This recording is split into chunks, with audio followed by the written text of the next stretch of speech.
Assalamualaikum warahmatullahi wabarakatuh. Bismillahirrahmanirrahim. Alhamdulillahirabbil alamin. Wassalatu wassalamu ala asyrofil anbiya'i wal mursalin Sayyidina wa maulana Muhammadin wa ala alihi washabbihi ajmain. Amma ba'du.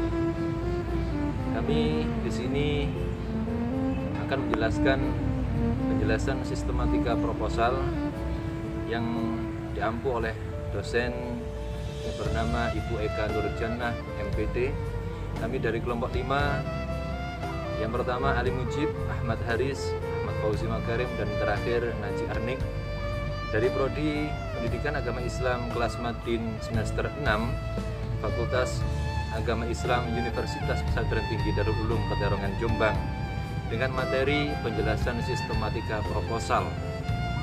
Baiklah, sekilas akan saya jelaskan mengenai penjelasan sistematika proposal berdasarkan kepada buku pedoman karya tulis ilmiah, teknis penulisan makalah, proposal, laporan penelitian, dan skripsi untuk mahasiswa Fakultas Agama Islam Universitas Pesantren Tinggi Darul Ulum Peterongan Jombang.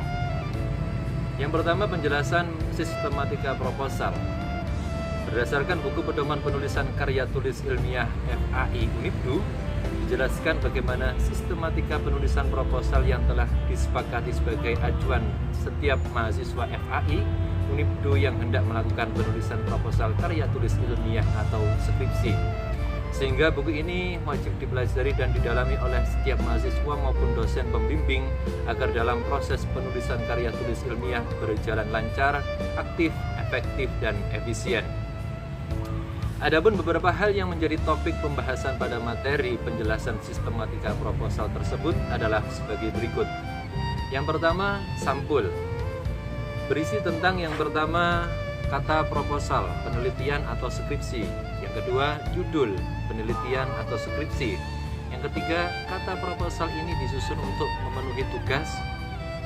Dan yang keempat, logo Unibdu. Yang kelima, kata disusun oleh siapa. Yang keenam, nama pengusul proposal. Yang ketujuh, NIM. 8, NIMKO. Dan yang kesembilan, Prodi Fakultas Universitas Wilayah tahun pengajuan proposal. Untuk yang kedua, halaman persetujuan pembimbing. Bagian ini dicantumkan pihak yang berwenang menyetujui proposal penelitian yang ditandai dengan tanda tangannya. Persetujuan yang dimaksud dengan berikut, yakni ada pembimbing 1, ada pembimbing 2, dan ada dari tanda tangan Fakultas Agama Islam Universitas Tinggi Darul Ulum Jombang. Jadi ada 3 tanda tangan. Yang ketiga, latar belakang masalah. Bagian ini berisi tentang alasan-alasan dalam memilih tema yang didukung oleh data-data empiris. Uraian tersebut seyogyanya didukung dengan elaborasi kondisi, kebijaksanaan, dan permasalahan umum yang ada kaitannya dengan tema penelitian. Yang keempat, ruang lingkup penelitian.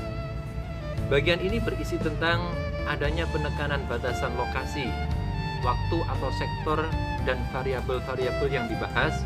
Hal ini sangat diperlakukan atau sangat diperlukan agar peneliti tidak keluar dari wilayah yang ditelitinya, jadi ada semacam wilayah tersebut. Yang kelima, rumusan masalah. Bagian ini berisi tentang pertanyaan-pertanyaan yang akan dicari jawabannya berdasarkan dari latar belakang penelitian. Rumusan masalah harus menampilkan variabel yang akan diteliti, jenis atau sifat hubungan antar variabel tersebut, dan subjek penelitian. Adapun yang keenam, hipotesis. Bagian ini berisi tentang dugaan sementara atas suatu hubungan, sebab akibat dari kinerja variabel yang perlu dibuktikan kebenarannya. Hipotesis dapat berupa hipotesis deskriptif, hipotesis argumentatif, hipotesis kerja, dan hipotesis statistik atau hipotesis nol. Perlu diketahui bahwa tidak semua penelitian membutuhkan hipotesis. Misalnya, studi yang bersifat eksploratif dan deskriptif. Dan selanjutnya yang ketujuh, tujuan dan manfaat penelitian. Bagian ini berisi tentang tujuan menggambarkan arah penulisan serta konsisten dengan masalah. Sedangkan manfaat penelitian adalah harapan yang berkaitan dengan hasil penelitian, baik praktis maupun teoritis. sampai seberapa jauh hasil penelitian bermanfaat dalam kegunaan praktis, serta pengembangan suatu ilmu sebagai dasar pengembangan selanjutnya. Baiklah, untuk yang ke-8, penelitian terdahulu. Bagian ini berisi tentang penelusuran terhadap penelitian-penelitian yang telah dilakukan sebelumnya, seperti jurnal penelitian, skripsi, tesis, dan disertasi, dan dijelaskan posisi penelitian yang sedang dilakukan dalam penelitian terdahulu tersebut. Untuk yang ke-9, sistematika pembahasan. Dalam subbab tersebut dijelaskan rencana pembahasan pada setiap bab dan subbab yang akan dibahas dalam penelitian tersebut. Untuk yang ke-10, landasan teori. Bagian ini berisi tentang paparan teori-teori yang berkenaan dengan variabel yang menjadi fokus penelitian dalam usaha mencari solusi atau jawaban dari rumusan penelitian. Diperlukan acuan teori yang tepat agar dapat mencapai tujuan penelitian yang memberikan manfaat. Untuk selanjutnya yang ke-11, desain penelitian. Berisi tentang rancangan penelitian yang akan dilakukan meliputi paparan tentang yang A, jenis penelitian lapangan, dan yang B, pendekatan penelitian, kuantitatif atau kualitatif. Untuk 12, jenis dan sumber data.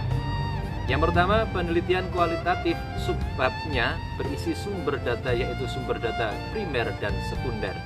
Yang B, penelitian kuantitatif, subbabnya berisi populasi dan sampel. Populasi dan sampel berisi penjelasan tentang siapa yang diteliti dan alasan mengapa memberi subjek atau populasi atau sampel tersebut. Untuk yang ke-13, metode pengumpulan data. Bagian ini berisi tentang penjelasan tentang metode yang digunakan untuk mengumpulkan data, termasuk penjelasan teknik dan instrumennya. Pengumpulan data dapat dilakukan dengan berbagai cara, antara lain dilakukan melalui studi pustaka, terutama yang berhubungan dengan data-data sekunder. Sementara itu, data primer dapat dilakukan melalui studi lapangan berupa eksperimen, observasi, atau wawancara dengan instrumen pedoman wawancara. Untuk 14, desain pengukuran atau khusus penelitian kuantitatif. Jadi ini ada pengkhususan untuk penelitian kuantitatif. Bagian ini berisi tentang cara bagaimana peneliti memberikan label pada data yang telah dikumpulkan. Beberapa skala yang biasa digunakan dalam pengukuran adalah skala Goodman dan skala rating.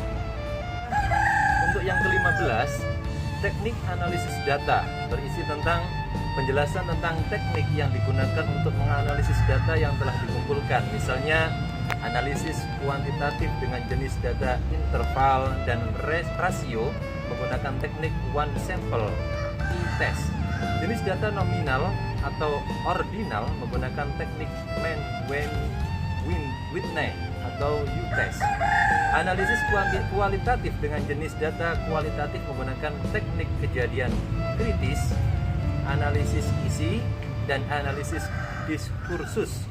Pada dasarnya, analisis ini dapat berupa penjelasan dari suatu grafik, tabel, dan lainnya, atau mendiskusikan atau membandingkan dua kelompok atau lebih suatu variabel. Yang keduanya harus bermuara pada kemampuan mengambil kesimpulan. Satu hal yang perlu diingat adalah analisis dilakukan untuk menjawab masalah-masalah penelitian dengan menggunakan landasan teori yang sudah ditentukan sebelumnya. 16. Daftar pustaka. Pada bagian ini wajib untuk menulis semua referensi yang telah dipakai dalam penyusunan proposal penelitian tersebut, baik berupa buku, jurnal, makalah, dan website.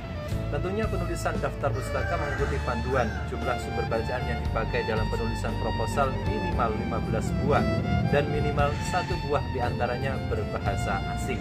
Jadi dari 15 tersebut ada 1 yang berbahasa asing. Baiklah para pemirsa, untuk kesimpulannya, yang pertama adalah halaman sampul, kedua halaman persetujuan pembimbing, yang ketiga latar belakang masalah, 4 ruang lingkup penelitian, 5 rumusan masalah, 6 hipotesis, 7 tujuan dan manfaat penelitian, 8 penelitian terdahulu, 9 sistematika pembahasan, 10 landasan teori, 11 desain penelitian, 12 jenis dan sumber data, 13 metode pengumpulan data, 14 desain pengukuran khusus untuk penelitian kuantitatif, 15 teknik analisis data, dan yang terakhir 16 daftar pustaka. Demikianlah yang bisa kami sampaikan. Kurang lebihnya mohon maaf yang sebesar-besarnya. Semoga ada manfaatnya. Jangan lupa subscribe, komen, dan like.